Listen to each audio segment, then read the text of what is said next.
Joko Tingkir. Beliau berperan besar dalam terbentuknya sejarah peradaban di Indonesia. Yang menjadi menarik jika kita membaca keterangan dari internet itu menyebut bahwa menggambarkan Joko Tingkir orang yang tidak punya tatanan, etikanya remuk karena digambarkan orang yang mata keranjang, padahal tidak benar. Karena apa? Karena Joko Tingkir besar diasuh oleh orang-orang hebat. Kita bisa melihat bagaimana Sultan Pajang, Joko Tingkir, Mas Karebet atau Sultan Hadiwijaya itu mengikuti tradisi-tradisi leluhur, yaitu ziarah dan sebagainya, menghormati ulama. Itu bukti bahwa Sultan Hadiwijaya adalah orang yang mendalami Islam dengan baik.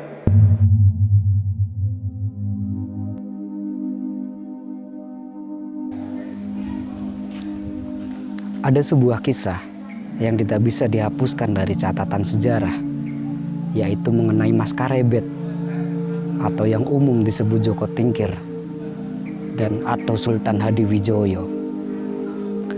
Sebagaimana kebanyakan tokoh-tokoh bersejarah, Joko Tingkir tidak bisa dihapuskan dari catatan sejarah. Beliau berperan besar dalam terbentuknya sejarah peradaban di Indonesia, yaitu bermula ketika beliau menyerahkan sebidang tanah kepada Ki Ageng Pemanahan, yang akhirnya terbentuk sebuah kerajaan Mataram yang hingga hari ini masih bisa kita saksikan, yaitu Kasunanan Surakarta dan Kesultanan Yogyakarta.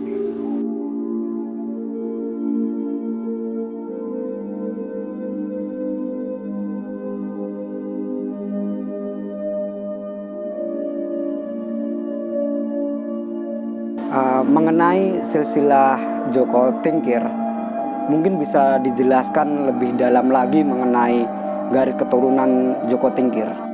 Ki Ageng Pengging kedua atau Kiai Kebo Kenongo mempunyai putra bernama Joko Tingkir yang lahir pada Jumadil Akhir tahun Dal, menurut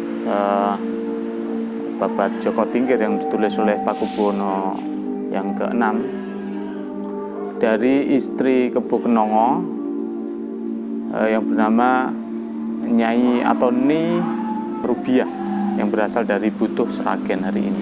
Joko Tingkir adalah putra dari Kebo Kenongo, sedangkan Kebo Kenongo adalah putra dari Prabu Handayoningrat. Prabu Handayoningrat adalah menantu dari Brawijaya kelima atau Brawijaya terakhir dari putrinya yang paling tua. Joko Tingkir lahir di Pengging. Pada saat itu ayahnya yaitu Kebo Kenongo sedang mengalami puncak persoalan menghadapi urusan dengan Kerajaan Demak yang pada waktu itu dipimpin oleh Sultan Trenggono, keponakannya sendiri. Pada waktu itu Ki Ageng Pengging didatangi oleh temannya yang bernama Ki Ageng Tingkir. Nah, pada saat Ki Ageng Tingkir datang ke Pengging, oleh Ki Ageng Pengging, oleh Kebo Kenongo diberi jamuan selayaknya kawan, karena mereka berdua adalah salah satu perguruan, satu guru, yaitu nyantri kepada Syekh Siti Jenar.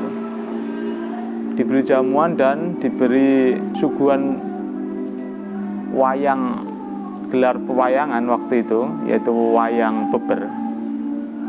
Nah, pada waktu pementasan wayang itulah Joko Tingkir lahir. Sebelumnya bukan Joko Tingkir namanya, sebelumnya diberi nama Mas Karebet. Siapa yang memberi nama?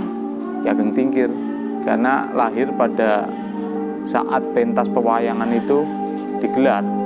Dan nama lain dari wayang beber dulu itu ada yang menyebut wayang brebet atau brebet, sehingga Mas Karebet itu disangkutkan dengan karebet atau brebet, sehingga Joko Tingkir sebelum menyandang nama Joko Tingkir, sebelumnya dia bernama Mas Karebet. Yang memberi nama adalah kawan dari ayahnya, kawan tuanya atau Pak D-nya, yaitu Ki Ageng Tingkir. Tidak lama berselang Mas Karepet lahir, Ki Ageng Tingkir balik ke Tingkir di daerah Salatiga. Ki Ageng Tingkir wafat. Lalu kemudian setelah Ki Ageng Tingkir wafat, Kiai Kebo Kenongo atau Ki Ageng Pengging kedua wafat juga. Di babat Joko Tingkir yang ditulis oleh PB ke Pakubono ke-6 disebutkan Ki Ageng Kebo Kenongo wafat dibunuh oleh Sunan Kudus dalam masa di mana Demak kepingin menegaskan apakah Pak Pengging masuk di dalam wilayah Demak atau tidak. Setelah Kiai Kebo Kenongo wafat, Nyai Ageng Tingkir, istri dari mendiang Ki Ageng Tingkir, datang mengunjungi, membesuk saudarinya yaitu Nyai Rubiah, istri Ki Ageng Kebo Kenongo. Sampai di Pengging, beliau berbincang cukup lama, saling bercerita tentang suami masing-masing, terus kemudian memutuskan bahwa agar supaya Mas Karepet itu dirawat di Tingkir. Nyai Rubiah menyetujui dengan syarat harus hati-hati di sini supaya Nyai Ageng Tingkir harus menahan diri ketika nanti kalau anaknya itu nakal, ya harus diperlakukan dengan bijaksana, tidak kemudian dihukum yang melampaui batas misalnya. Nyai Ageng Tingkir sebagai saudari menyetujui, oke. Kemudian dibawalah Joko Tingkir ke Mas Karepet ke Salatiga. Besar di Salatiga, cukup cemerlang karena menjadi pemuda yang giat, kemudian berwawasan luas, kemudian kuat, cakap, bertani dan lain sebagainya, berternak, memimpin masa di masyarakat di Tingkir. Pemuda Karepet ini kemudian mendapat gelar sebagai pemuda Tingkir atau Joko Tingkir, pemuda dari Tingkir. Setelah cukup lama tinggal di Tingkir sampai beranjak besar, akil balik, kemudian oleh ibu angkatnya yaitu Nyai Ageng Tingkir, Joko Tingkir diarahkan oleh Nyai Ageng Tingkir untuk pesantren di Desa Selo atau sekarang masuk Kabupaten Grobogan. Nah, di Desa Selo, Joko Tingkir berguru kepada Ki Ageng Selo. Kita tahu Ki Ageng Selo adalah leluhur Raja-Raja Mataram. Ini awal mula Joko Tingkir bersentuhan dengan keluarga Ki Ageng Selo yang nanti mengantarkannya pada karirnya sebagai Sultan Pajang. Di Selo, Joko Tingkir belajar syariat, mulai tasawuf dan lain sebagainya, ilmu-ilmu hukum Islam dan sebagainya. Kemudian atas arahan dari Ki Ageng Selo, Joko Tingkir diberi arahan untuk kemudian melanjutkan studi ke Kadilangu, ke daerah Demak atau Demak Bintoro. Pada waktu itu sudah dipimpin oleh Sultan Trenggono. Di sana dia bertemu dengan Sunan Kalijogo, kemudian menimba ilmu banyak. Nah, sebelum ke Demak, dia izin dulu sowan kepada ibunya, ibu angkatnya di Tingkir, untuk izin untuk melanjutkan perjalanan hidupnya ke Demak.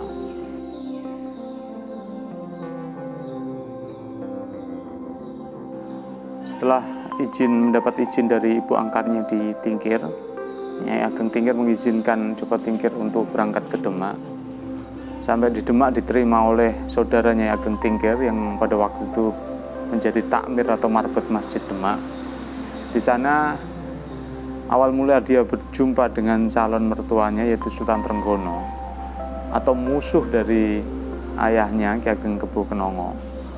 Ya, Sultan Trenggono tidak menyadari bahwa yang dihadapinya itu adalah putra dari Pengging, putra Pengging, yaitu putra dari Kebo Kenongo.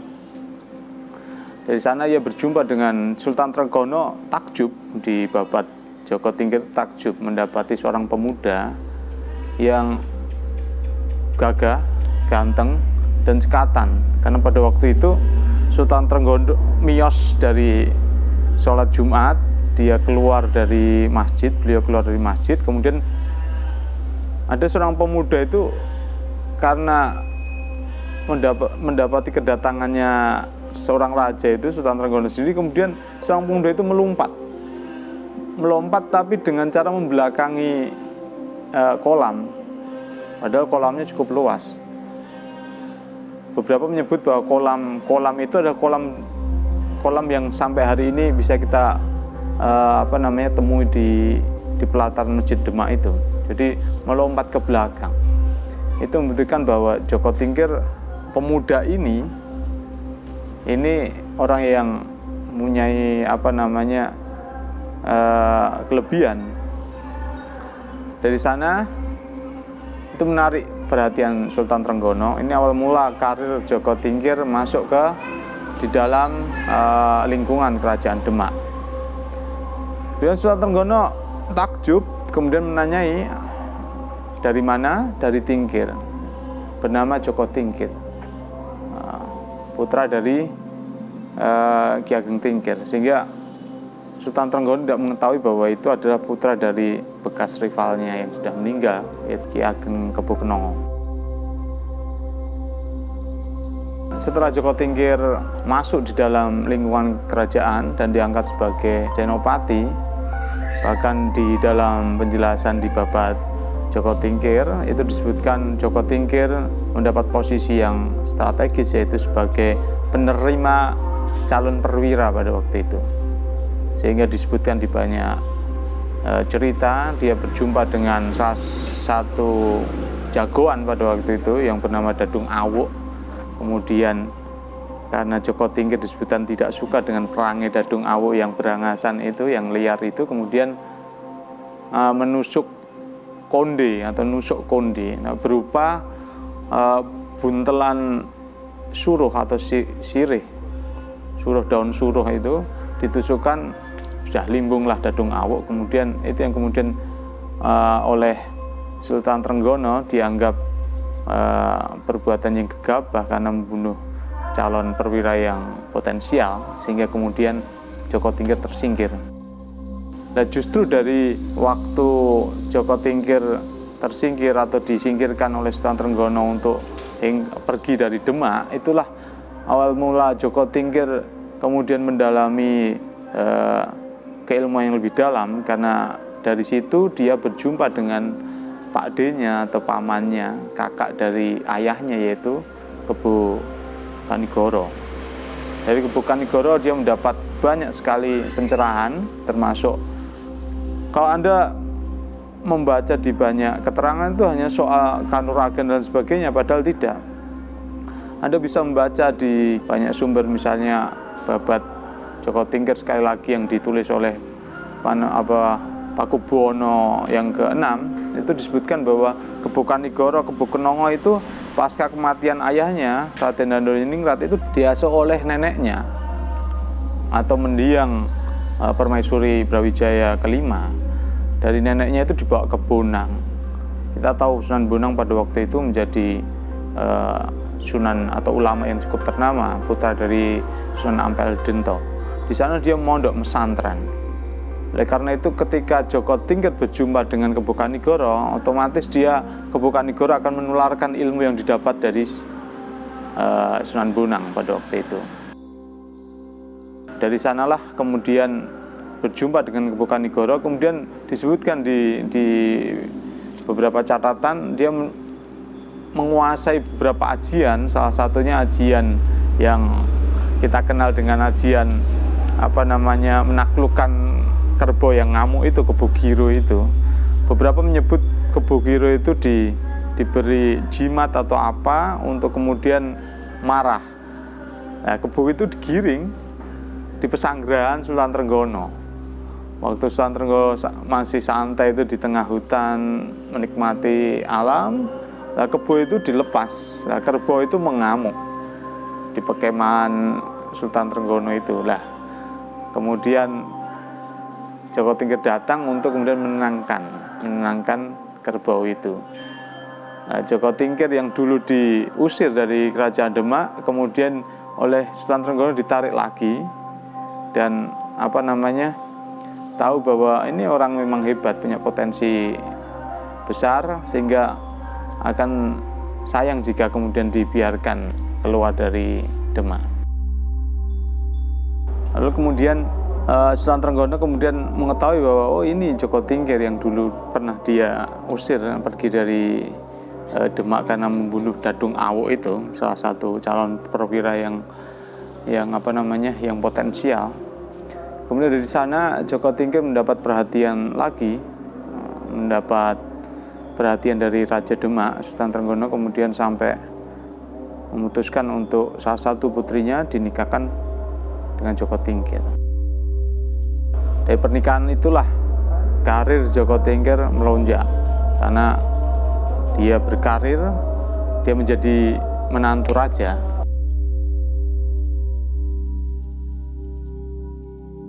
Mengenai banyaknya narasi-narasi yang digambarkan Joko Tingkir bahwasannya kurang baik, seperti Joko Tingkir digambarkan suka main perempuan, itu sebenarnya bagaimana kebenarannya? Yang menjadi menarik jika kita membaca keterangan dari yang beredar di internet, itu menyebut bahwa menggambarkan Joko Tingkir orang yang tidak punya tatanan, etikanya remuk, karena digambarkan orang yang mata keranjang. Banyak itu disebutkan, padahal tidak benar itu. Karena apa? Karena Joko Tingkir besar diasuh oleh orang-orang hebat, diasuh oleh ibunya, Nyi Rubiah, diasuh oleh ayahnya Kebu Kenongo. Kebu Kenongo sendiri ada murid dari Syekh Siti Jenar, lalu murid sebelum berjumpa dengan Syekh Siti Jenar, sebelumnya dia pesantren di Bonang, di Tuban, dengan salah satu saudaranya yaitu Sunan Bonang, diasuh oleh neneknya, pesantrenkan di Bonang. Artinya Joko Tingkir besar di lingkungan santri. Bahkan di dalam Babat Joko Tingkir yang ditulis oleh Sinuwun Pakubono ke-6 di masa pengasingannya pasca Perang Jawa 1849, Sinuwun Pakubono ke-6 menyebut di situ bahwa ayah dari Joko Tingkir, Kebu Kenongo, itu sosok guru ngaji atau kiai, karena itu kemudian beliau bergelar Kiai Ageng Kebu Kenongo, atau dalam bahasa Ngoko Ki Gede atau Kiai Gede Kebu Kenongo. Di situ disebutkan bahwa ayah dari Joko Tingkir itu orang yang rajin beribadah. Disebutkan di situ tidak kurang dari 1000-an orang berjamaah di masjidnya. Dari 1000 sampai 3000 itu 700 diantaranya adalah orang-orang ulama atau orang-orang cakap di sekeliling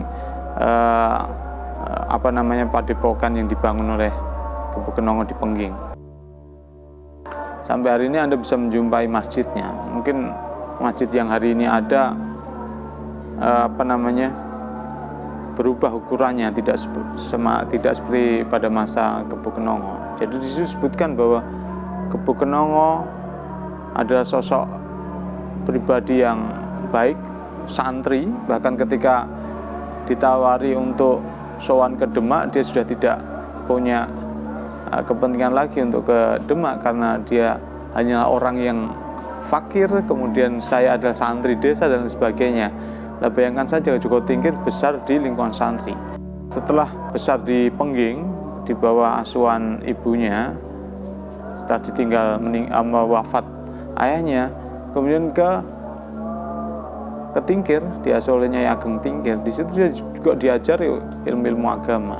Setelah itu dia mesantren lagi di Wirosari atau di Selo, Grobogan hari ini itu, berguru kepada Ki Ageng Selo. Kita tahu Ki Ageng Selo menjadi leluhur Mataram, ayah dari Ki Ageng Henis, ulama yang ada di Laweyan hari ini di Surakarta.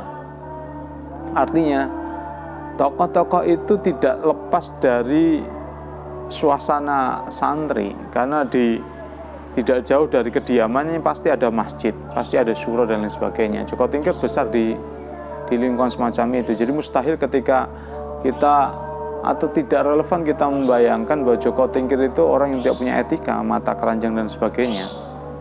Seperti disebutkan di sumber-sumber penulisan di internet itu yang tidak bisa dipertanggungjawabkan. Joko Tingkir sering dikatakan sebagai cikal bakal terbentuknya Mataram. Nah, itu bagaimana ceritanya Joko Tingkir dan Mataram, berdirinya Mataram? Karir Joko Tingkir melonjak, meningkat ketika pada waktu itu Sultan Trenggono wafat, kemudian Sunan Prawoto meneruskan kepemimpinan Demak. Nah, pada masa perjalanan Sunan Prawoto meneruskan kepemimpinan Demak, dia dibunuh oleh keponakannya sendiri, yaitu Arya Penangsang.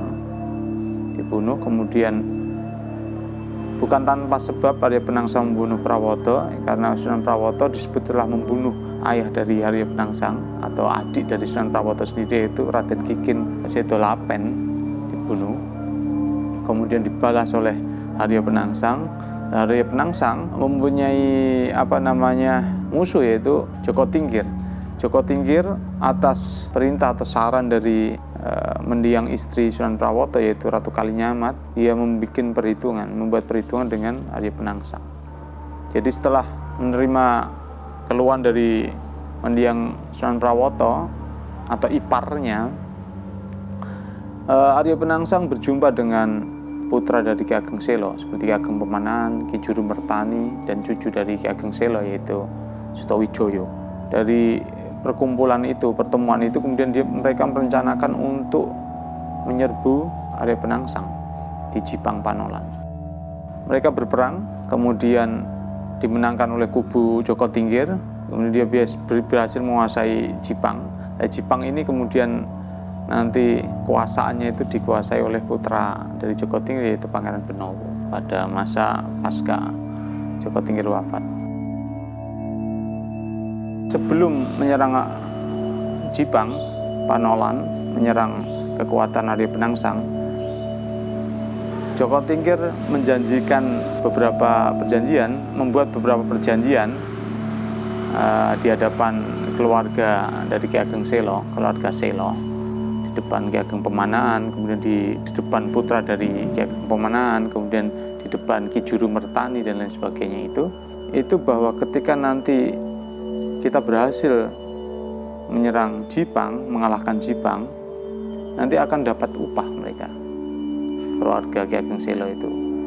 Mereka mendapat upah, yaitu penguasaan atas tanah Mataram kuno atau Alas Mentao yang hari ini berada di wilayah Jogja. Setelah disebutkan di banyak catatan, setelah Arya Penangsang tumbang, kalah, kemudian Joko Tingkir menguasai Pajang, kemudian berhasil memindah pusat kekuasaan yang tadinya ada di pesisir pantai utara, ditarik ke tengah, terus lahirlah kerajaan Pajang itu, Kesultanan Pajang itu. Kemudian Joko Tingkir diangkat menjadi Sultan Pajang yang bergelar Hadiwijoyo. Rupanya dia lupa atau pura-pura lupa, disebutkan di banyak catatan, pura-pura lupa bahwa ada janji yang belum dipenuhi. Apa janji itu? Ya memberikan Alas Mentao atau tanah Mataram kuno kepada keluarga Ki Ageng Selo. Sampai kemudian Sunan Kalijogo mengingatkan. Ini bukan tidak ada alasan Sultan Hadiwijoyo tidak lekas memberikan tanah Alas Mentao, karena dia mendengar dari Sunan Prapen. Sunan Prapen itu adalah putra dari Sunan Giri. Jadi Sunan Giri Prapen. Itu kemudian pesan dari Sunan Prapen itu kemudian diingat oleh Sultan Hadiwijoyo bahwa kelak akan ada satu kerajaan dari Mataram kuno itu kemudian akan muncul. Nah, dari pesan Sunan Prapen itu kemudian menjadikan Sultan Hadiwijoyo berpikir keras, kalau nanti ini diberikan itu pasti akan membahayakan kerajaan yang sedang dibangunnya. Tidak lama Sultan Hadiwijoyo menguasai Pajang, hanya kurang lebih 33 tahun, dari 1549 sampai 1582. Ada kejadian yang fatal pada waktu itu, yang kemudian mengantarkan Sultan Hadiwijaya turun ke Prabon dari kekuasaan, yaitu apa? Itu pada waktu keponakan dari Danang Sutawijaya, penguasa Mataram Malas Mentau itu, yang kemudian dihukum mati oleh Sultan Hadiwijaya karena dia masuk ke Keputren atau salah satu wilayah di lingkungan keraton yang itu dihuni oleh putri-putri raja. Ponakan dari Danang Sutawijaya itu adalah Raden Pabelan, atau orang menyebut Pangeran Pabelan dan sebagainya itu. Kemudian dibunuh mati. Lah, ayah dari Raden Pabelan itu atau ipar dari Danang Sutawijaya itu dibuang ke Semarang. Raden Mayang yang sekarang daerahnya ada di daerah Bagi, Sukoharjo. Di situ ada daerah Mayang. Disitulah Raden Pabelan tinggal bersama ayahnya. Raden Pabelan kemudian dihukum mati. Adik dari Danang Sutawijaya ditahan, diasingkan bersama suaminya, yaitu Raden Mayang itu ke Semarang. Itu kemudian menjadikan Sutawijaya marah. Karena kemarahan itu kemudian dia tidak mau lagi menghadap ke Pajang. Sehingga oleh Pajang, oleh Sultan Hadiwijaya, ini harus diluruskan. Ini kenapa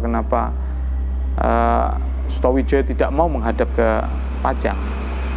Diutuslah Pangeran Benowo, putra dari Sultan Hadiwijaya, untuk mendatangi saudaranya di Mataram. Sampai di sana ada kejadian yang pelik, di mana salah satu pasukan dari Mataram membunuh salah satu utusan Sultan Hadiwijaya yang berasal dari Tuban. Di sana kemudian terjadi keributan. Nah, salah satu utusan Pajang itu kemudian melaporkan bahwa ada penerimaan yang buruk yang diterima oleh mereka pada waktu mereka ada di Mataram, sampai kemudian salah satu utusannya dibunuh. Nah, itulah yang kemudian menjadi puncak kemarahan yang mengakibatkan memicu kemarahan Sultan Hadiwijaya, kemudian menyerang Mataram. Meskipun disebutkan di situ pasukan Hadiwijaya lebih banyak ketimbang pasukan Sutawijaya, tapi diceritakan di situ bahwa pasukan Pajang kalah pada waktu pertempurannya di Prambanan, di sekitaran Candi Prambanan itu. Kalah, kemudian Sultan Hadiwijaya pulang. Sebelum pulang dia singgah di situs tua di situ, yaitu makam Sunan Pandenaran atau Sunan Tembayat. Di situ Sultan Hadiwijaya ziarah. Disebutkan bahwa regol atau pintu gerbang dari makam Sunan Pandenaran itu sudah bisa dibuka. Itu menjadi pertanda bahwa memang Pajang sudah saatnya berakhir kesultanannya. Dia menyadari kemudian pulang. Kita bisa melihat bagaimana Sultan Pajang, Joko Tingkir, Mas Karabat atau Sultan Hadiwijaya itu mengikuti tradisi-tradisi leluhurnya, yaitu ziarah dan sebagainya, menghormati ulama, kemudian mencari keberkahan di kuburan dan sebagainya. Itu bukti bahwa Sultan Hadiwijaya adalah orang yang mendalami Islam dengan baik. Oleh karena itu ketika pulang ke Pajang setelah kekalahannya, kemudian menyepi ke Butuh, kembali ke tanah leluhurnya dari ibu. Jadi ibu dari Sultan Hadiwijaya itu adalah putri dari salah satu petinggi sesepuh di Butuh. Kemudian sampai wafatnya dia meninggal di Butuh. Itu sebelum wafat dia berpesan kepada anak turunnya untuk tidak membenci Sutawijaya, tidak membenci Trah Ki Ageng Selo, sebab runtuhnya Pajang ini. Dia menyadari bahwa itu sudah menjadi garis, sudah menjadi takdir. Itu membuktikan bahwa bahwa raja-raja Jawa termasuk Sultan Hadiwijaya menyadari bahwa dia adalah muslim yang taat, karena tahu bahwa ada garis takdir, ada qada, ada qadar. Itu menjadi rukun iman yang harus diimani oleh seorang muslim yang baik. Ada banyak versi mengenai letak makam Joko Tingkir. Nah, sebenarnya yang pasti itu letak makam Joko Tingkir berada di mana? Ada yang menyebut bahwa makam Joko Tingkir berada di Lamongan. Itu dikaitkan dengan paling pas, itu dikaitkan dengan pengalaman Joko Tingkir pernah berguru kepada Sunan Bonang dan lain sebagainya di daerah Gresik, kemudian di daerah Tuban dan lain sebagainya itu, atau di daerah Lamongan hari ini. Tapi bisa kita lihat bahwa sejarah yang urut yang ditulis oleh Pujangga Keraton atau dari lingkungan keraton termasuk Babat Joko Tingkir yang ditulis oleh Pakubuwono ke-6, Raja ke-6, itu disebutkan Babat Joko Tingkir itu menyebutkan bahwa Joko Tingkir meninggal di Butuh, di tempat ibunya lahir atau di tanah leluhur dari jalur ibunya. Oleh karena itu sampai hari ini masyarakat Surakarta atau masyarakat Mataram Islam itu menziarahi makam Joko Tingkir ya di Butuh itu, bukan di tempat lain. Karena apa? Karena kita merujuk pada sumber yang ditulis oleh keturunan sendiri, yaitu Pakubuwono ke-6. Anda bisa lihat bahwa Joko Tingkir menari atau keluarga Pengging itu menari. Karena apa? Karena berangkat dari orang yang sangat biasa kemudian menjadi orang yang sangat luar biasa, menguasai, membangun salah satu peradaban.